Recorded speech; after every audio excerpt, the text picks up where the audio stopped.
Père éternel, Everlasting Father, Seigneur des seigneurs, roi des rois, Lord of Lords and King of Kings, gloire et honneur à toi. glory and honor to you.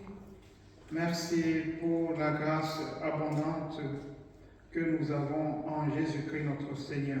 Thank you for the abundant grace that we have in our Lord Jesus Christ. Bénis ta parole en ce matin, Bless your word this morning, afin qu'elle soit source de victoire pour tes enfants, so that it can be a source of blessing for your source children, de purification, source of sanctification, source de purification et source de bénédiction pour ton peuple. source of sanctification and blessing for your children. Merci Seigneur, Thank you, Lord, parce que ton esprit le fait en nous, because your Spirit is doing it in us. pour la gloire de ton saint nom. For Amen. the glory of your mighty name, amen. Amen. Amen. Nous allons aujourd'hui retourner à notre thème de l'année. Today we're going back to our theme of the year.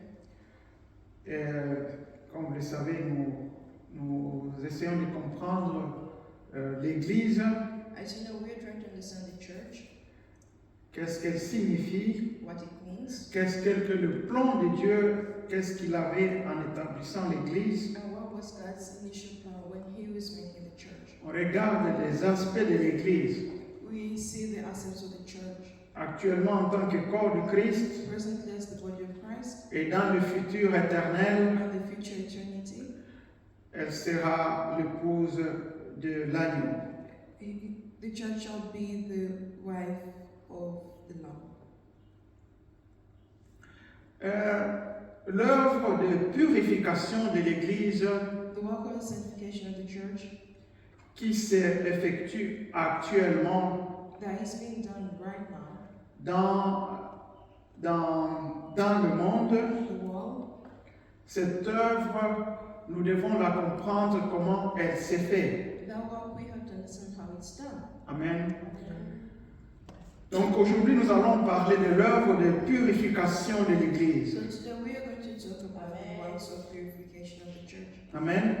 L'œuvre de purification de l'Église. The work of purification of the church. Et celui qui fait cette purification de l'Église, The person that does the purification of the church c'est le Seigneur lui-même. is Christ Himself. Amen.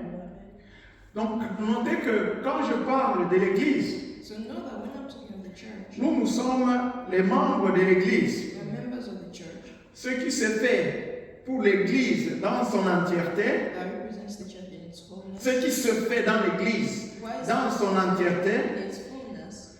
est en train de se faire au niveau individuel. It's done in an individual Amen. place. Donc, à ton propre niveau, So on your own level, le Seigneur est aussi en train de faire la purification de ton God is être. also doing the purification of your Amen.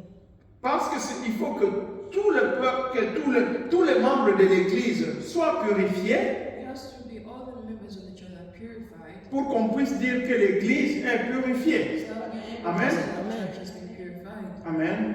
Donc c'est très important. So it's very Ne pensez pas que je vais parler de l'Église Don't you think I'm going to talk about the church? et vous mettez à côté. You put yourself aside. Les gens qui ne comprennent pas certaines choses peuvent croire que quand on parle de l'Église, donc on parle de l'Église, de l'Assemblée. La maison. Amen. When we're talking about the church, we're talking about the assembly. Et moi, je n'en fais pas partie. And I'm not part of it. L'œuvre du Christ But the work of qui se Christ fait dans l'Église is done in the church. se fait aussi au niveau individuel. Amen. Amen. Amen. Ça se fait au niveau individuel. It's also done on the individual level. Nous allons lire deux passages. I'm going to read two passages. Les deux passages parlent de l'épouse du Christ. The two passages talk about the wife of Christ. Amen. L'un représente l'Église, la première femme représente l'Église. The first wife represents the church. Et dans le deuxième passage aussi, on parle de l'épouse, de l'Église comme épouse du Christ. And the second one he talks about the church as Christ. Genèse chapitre 2, de verset 18, Genesis chapter 2 verse 18. et puis on saute au verset 21, verset 23. And then we jump to du 21 au 23.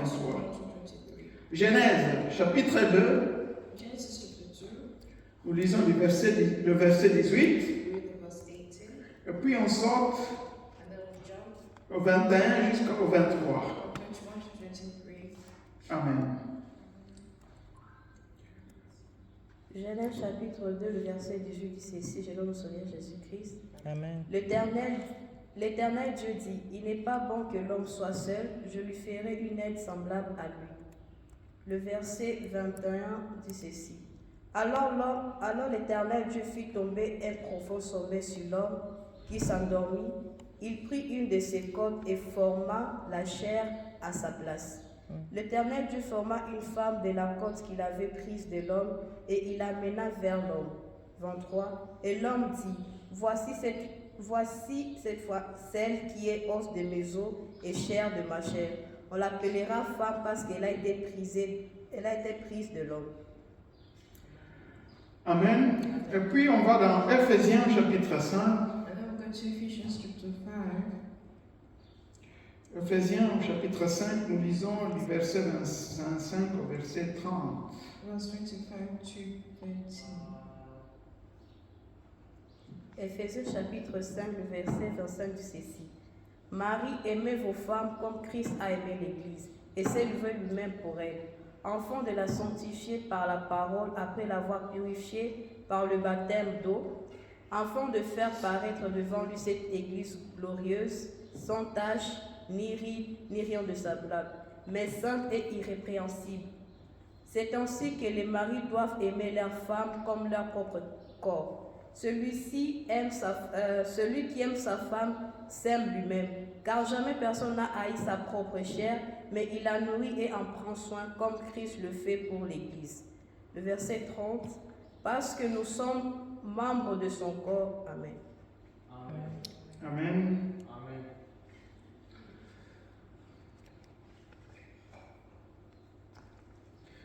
Dans ces deux passages, In two passages, nous avons la parole de Dieu nous présente deux situations de l'Église. Amen. that presents Deux situations dans lesquelles l'Église se trouve. two situations whereby the church finds itself. Le passage de Genèse chapitre 2 Genesis chapter 2 nous parle d'une femme. tells us of a woman, Et cette femme, nous connaissons son nom, and we all know the name of this woman. c'est Ève. Amen. Et Ève Eve a été tirée de la côte d'une personne, was taken from the rib of someone. et cette personne s'appelle Adam. That someone is called Amen. Dieu, dans sa grande bonté, Adam. a vu que Yes. il n'était pas bon que Adam puisse rester seul. He saw that it was not good for Adam to stay alone. Donc d'abord, il y a une seule personne, So there is first one. et Dieu voit qu'il n'est pas bon que cette personne puisse rester seule. Then God saw that it's okay for Qu'est-ce que them Dieu to stay fait? by themselves. What did God do? Dieu fait endormir l'homme qui était seul. God made the man that was by himself. Amen. Il tire une côte. And he took a rib. Il prend un côté de son côté. He took a rib. Et puis, il forme une personne à partir du côté qui a été tiré. And he creates a person from the part that was pulled up. Amen. Alors, ce que nous constatons, So what we see here, nous constatons que we see that Ève est directement présentée à Adam. is directly presented to Adam. Ève est tirée du corps d'Adam. Eve is taken from the rib of Adam. Dieu fait ce qu'il fait. God does what he did. Lorsque Adam se réveille, When Adam awakens, une autre personne lui est présentée. is presented to him. Et Ève, ou du moins Adam, se rend compte Adam realizes que la personne qui est là, that the person that is in front of him c'est maintenant la côte, seulement la chair de sa chair et l'os de ses os. Amen. one of his bones and the flesh of his flesh. Il ne s'est même pas rendu compte que la personne a été tirée de son propre corps. He did not realize that the person was Amen. his own body. Mais la réalité est que cette personne, cette nouvelle personne qui est apparue, But the reality is the person that appeared to him a été tiré du corps d'Adam. was taken from the body of Adam. Et comme en ce moment-là, il n'y avait pas de péché, And at that moment there was no sin. c'est très important de constater ce point. It's very Il n'y avait pas de péché, There was no sin. Ève n'avait pas encore péché, Eve had not yet elle a été directement donnée à qui? À Adam. She was Amen. Elle est directement devenue épouse d'Adam. Amen. Nous savons qu'Adam, dans ce chapitre-ci, Adam in this chapter here représente Jésus-Christ. represents Jesus Christ. Et Ève représente l'Église. Amen. Represents the church. Amen. Amen. Dans ce chapitre, And this chapter, Ève est directement présentée à Adam. Eve is directly presented. Il n'y a pas besoin de faire quoi que ce soit pour que Ève soit transformée ou soit purifiée. There is no need for Eve to be purified and transformed. Ce passage représente le plan initial de Dieu. This passage represents the initial plan of God. Ça représente ce que Dieu voulait dès le commencement. It represents what God wanted from the get-go. Amen. Ce que Dieu voulait dès le commencement, God wanted from the start. trouver une épouse pour son fils. Trouver une épouse pour son fils. Amen. Et cette épouse, And this, c'est l'Église. the wife is C'est pourquoi, and si on se limite uniquement au passage de Genèse 2, on the passage of Genesis 2, on constate que l'Église est sans péché. Amen. L'Église est sans péché. the church is without sin. Parce que Ève a été créée et n'avait pas de péché. Eve was created without sin. Elle est apparue sans péché. She appeared without Elle a été présentée à Adam sans péché. Amen. Amen. Amen. Donc, si Ève représente l'Église, Eve represents the church. alors l'Église, And so the church qui est issue de Jésus-Christ, that is amen, qui est sortie de Jésus-Christ, Jesus Christ n'a aucune nature de péché en elle-même. Amen. Amen. L'Église n'a pas de péché en elle-même does not have sin in it. parce qu'elle a été issue du corps saint de Jésus-Christ. Amen. Body of Christ. Ça, c'est le plan de Dieu. That's God's Ça, c'est le plan de Dieu. C'est ce qu'il voulait réaliser. what He wanted to fulfill. Amen. Et ce qu'il voulait présenter à la fin du temps. Une église sainte. Une église sans péché. Une église glorieuse. Amen. Mais si on va maintenant dans le passage de Ephésiens chapitre 5. But if we're not going to the Amen. Ephesians chapter 5, Quelqu'un peut encore lire ce passage, Ephésiens chapitre 5. can someone reread the passage of Ephesians chapter 5?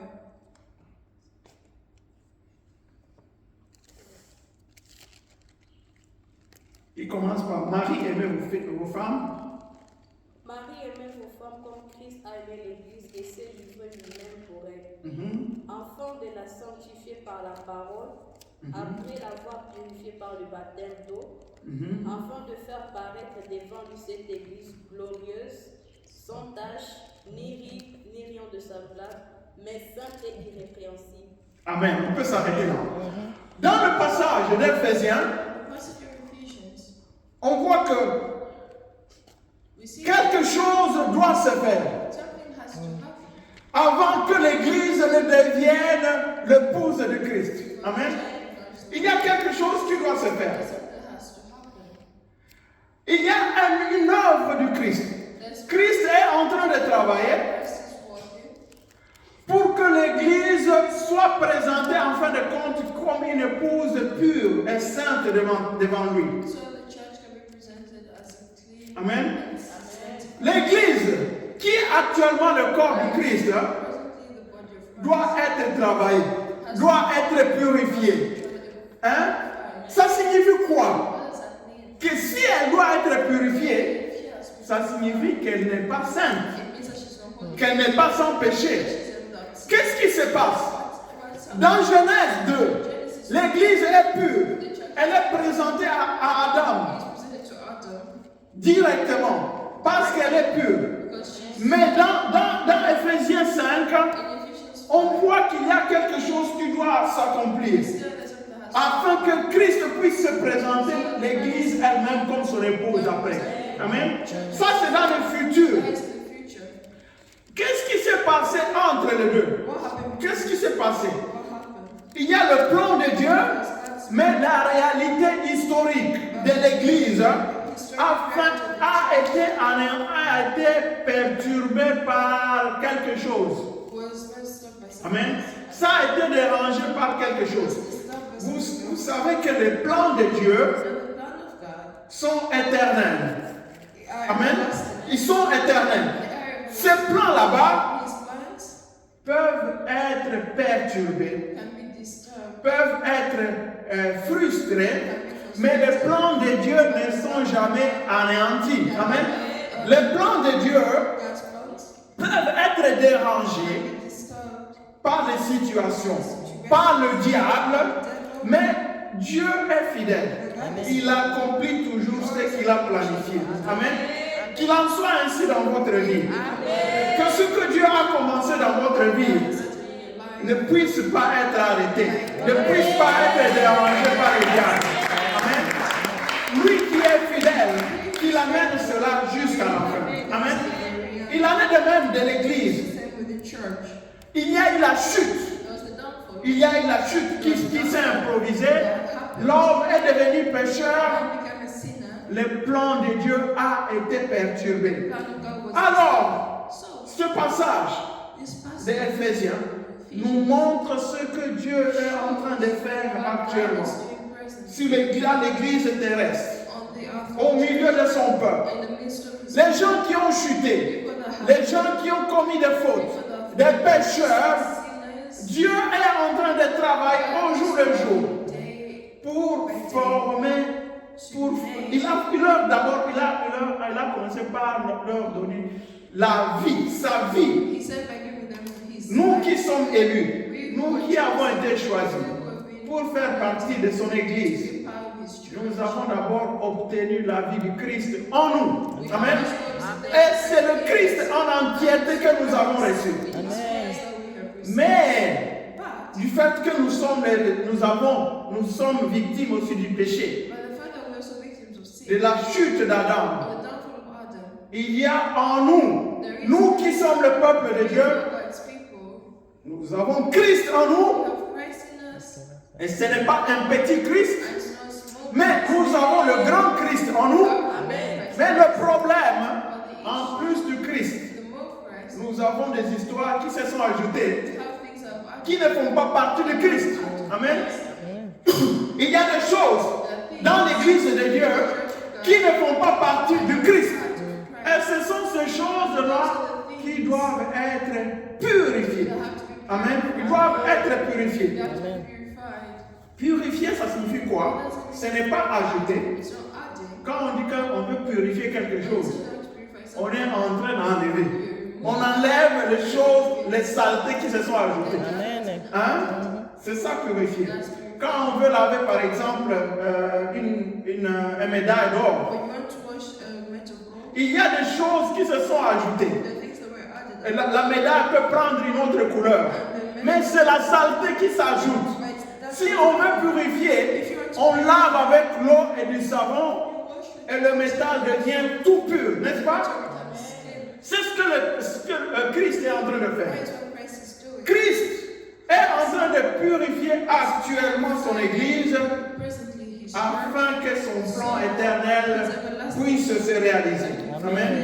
Et en ce moment-là, lorsque l'Église sera complètement purifiée, en ce moment-là, Christ sera uni à son Église comme son épouse. Amen. Amen. C'est ça le plan de Dieu. C'est ça le plan de Dieu. Mais pour faire ce travail de purification, le passage dit qu'il purifie son Église par la parole. Amen. Il fait le travail de purification de l'Église par la parole de sa bouche. Amen. Ici, il est écrit, Christ a aimé l'Église, il s'est livré lui-même pour elle, afin de la sanctifier par la parole, après l'avoir purifiée par le baptême de l'eau by the baptism of water, afin de faire paraître devant lui cette église glorieuse, sans tache, ni ride, ni rien de semblable, mais sainte et irrépréhensible. C'est une église qui n'a pas de choses à lui reprocher. Amen. Amen. C'est ça l'église que Dieu recherche. Mais actuellement, pendant que nous sommes le corps de Christ, amen, la tête est complètement pure. Amen. La tête c'est Christ. Mais les membres, il y a des membres qui ont des plaies. Il y a des membres qui ont des couleurs, je ne sais pas, ils doivent être des couleurs noires, peut-être qu'ils ont des couleurs jaunes. On y ajoute des histoires sur les membres. Et Jésus fait son travail de purification. Il fait le travail de purification. Il le fait par la parole. Amen. Il le fait par la parole et sa vie en nous. C'est ce qui vous purifie. Au jour le jour, vous vous rendrez compte, si vous êtes vraiment enfant de Dieu, qu'il y a deux choses qui agissent en nous. Tu peux être en train de faire quelque chose sans avoir reçu la parole de Dieu. Amen. Sans avoir reçu, écouter la parole de Dieu. D'un coup, la vie du Christ qui est en toi peut te dire, ça, il y a quelque chose qui ne va pas. Amen. Il y a quelque chose qui ne va pas. Mais après, Christ peut ajouter une parole qui te dit, non, ça, cette chose n'est pas bonne à faire. Amen. Parfois, ça commence par une parole. Et puis, la vie de Christ qui est en toi te donne l'énergie pour que tu puisses accomplir cette parole. Amen. Donc, Christ travaille en nous. Il travaille en nous chaque jour afin que nous soyons réellement cette épouse,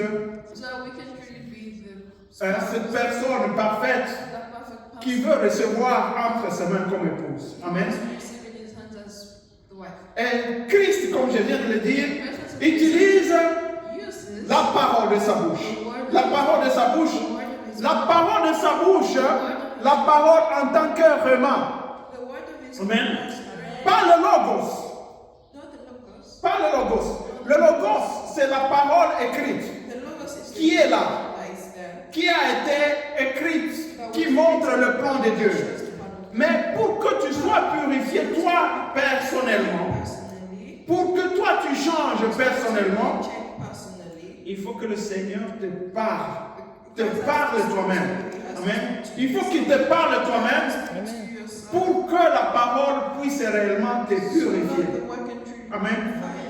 Si la parole de Dieu ne te parle pas personnellement, tu risques de ne jamais changer. Vous savez qu'il y a beaucoup de gens qui ne sont pas purifiés. Ils vont dans les églises, année après année, mais ils bloquent. Ils bloquent la parole. La parole de Dieu ne les pénètre jamais. Ils lisent la parole de Dieu, mais ça reste pour eux des doctrines. Amen. Ça reste juste des doctrines, c'est-à-dire des enseignements. Amen. Ça doit être la parole réellement qui nous parle individuellement. Amen. Je vais donner, c'est très important que Christ puisse nous parler individuellement. Amen. Pour que nous puissions changer. Il y a une dame qui d'un coup avait appris, à qui on avait annoncé cette parole, on lui avait dit que son enfant avait eu un accident quelque part. Et qu'il était hospitalisé à l'hôpital. Et là, il dit, ok, il est malade. Il est tombé dans le passage de Jean 11, verset 4. Ce passage où il est écrit, cette maladie n'est pas pour la mort, c'est pour rendre gloire à Dieu. Amen. C'est le passage sur lequel il est tombé directement. Amen. Cette maladie n'est pas pour la mort, mais c'est pour rendre gloire à Dieu. Et il a cru, il a dit, bon, ok, je vais me rendre compte parce que la parole de Dieu dit cela. Et lorsqu'il est allé à l'hôpital, qu'est-ce qui est arrivé? Il s'est rendu compte que son enfant était effectivement mort. Amen.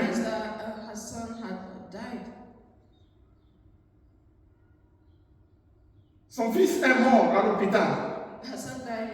Mais qu'est-ce qui se passe? La parole de Dieu dit que cette maladie n'est pas pour la mort. Et lui a lu cette parole, mais il a lu une parole qui est une parole logos. Amen. Il a lu une parole qui est logos. C'est une parole qui a été écrite. C'est une parole qui a été prononcée par Jésus. Mais ce n'est pas une parole qui lui a été adressée. Amen. Ce n'est pas une parole qui lui a été adressée. C'était une parole logos, mais ce n'était pas une rhéma. Ce sont les rhémas qui nous donnent la victoire. Ce sont les rhémas qui nous purifient. Ce sont les rhémas qui nous transforment. Amen. Mais si tu lis seulement la Bible, en croyant que les choses vont arriver comme ça, parce que c'est écrit, tu es en train de commettre l'erreur. Le Seigneur nous purifie à travers les rhémas. C'est pourquoi nous devons être en contact avec le Saint-Esprit. Nous devons être avec le Saint-Esprit. Le Saint-Esprit, petit à petit, lorsque tu te mets disponible à lire la parole de Dieu, le Saint-Esprit va t'indiquer, ça c'est pour toi maintenant. Et c'est sur la base de cette parole que tu recevras maintenant que tu peux maintenant être transformé. Donc notre prière en tant qu'enfant de Dieu, c'est que le Seigneur puisse nous parler. Que le Seigneur puisse me parler. Hein? Oui, parle-moi Seigneur. Il y a des choses qu'il y a en toi que tu ne connais pas, de ton caractère, de ta façon d'être, qui doivent être purifiées, mais il faut que le Seigneur te les indique. Et il faut que le Seigneur te les dise. Ça change. Amen. Ça c'est un péché. Ça c'est de l'impureté. Ça ce n'est pas bon pour un enfant de Dieu. Amen. Il faut que le Seigneur t'en parle. Ce n'est pas seulement en lisant la Bible que tu le sauras. Amen. Donc notre prière aujourd'hui, ce que nous devons nous apprêter à devenir épouse de Christ. Épouse de Christ en nous-mêmes. Mais nous devons être d'abord purifiés. Et l'Église est dans cette démarche. Et chacun d'entre nous doit être aussi dans cette démarche. Demandons que le Seigneur puisse nous aider et nous purifier par sa parole. Merveilleux Seigneur, glorieux, puissant. Tu cherches à ce que nous devenions l'épouse de ton peuple, l'épouse de ton Fils. En tant qu'Église et en tant qu'enfant de Dieu, actuellement nous sommes sur la terre, nous sommes entourés du monde, nous avons chuté et ton plan éternel a été frustré. Tu as un plan merveilleux pour chacun d'entre nous. Tu veux nous amener vers quelque chose. Tu veux nous amener vers un but spécial. Mais notre contact avec le monde, le contact avec les amis, le contact avec nos communautés, nos vies de péché ont frustré le plan que tu as pour nous. Ont frustré ce que tu cherches à obtenir de nous. Nous te demandons que ta parole vienne sur nous. Accomplis ton œuvre de purification en nous. Accomplis ton œuvre de sanctification en nous. Afin que nous puissions, en fin de compte, devenir les épouses du Christ. Les personnes par lesquelles le Seigneur va se réjouir. Merci Seigneur. Agis dans ton Église. Agis dans notre petite communauté. Agis dans nos familles. Par ta parole. Envoie-nous les rhémas. Envoie-nous les rhémas. Les rhémas qui nous touchent. Les rhémas qui nous transforment. Pour la gloire de ton Saint. Reste l'honneur et la gloire dans l'éternité. eternity. Amen. Amen.